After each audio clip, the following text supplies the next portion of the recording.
para sa ating spleen.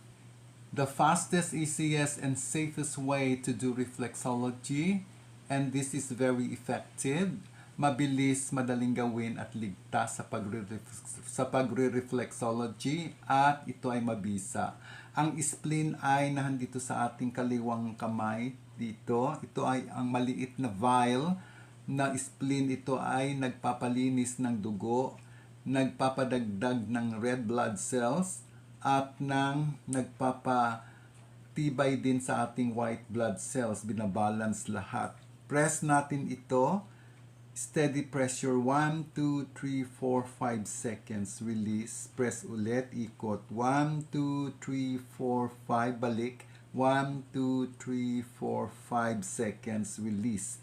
Gawin ninyo ito 5 minutes paulit-ulit ng 5 minutes para ang ating dugo ay maging fresh, dagdag ng red blood cells. Lahat ng klase ng sakit sa dugo ay napapagaling ng reflexology dito sa ating spleen. Ito ay nasa kaliwang bahagi lang ng ating kamay, wala sa kanan. Kaya dito tayo magfo-focus for 5 minutes araw-araw. At ito ay tinitherapy pa habang natin ginagawa ng 5 minutes araw-araw.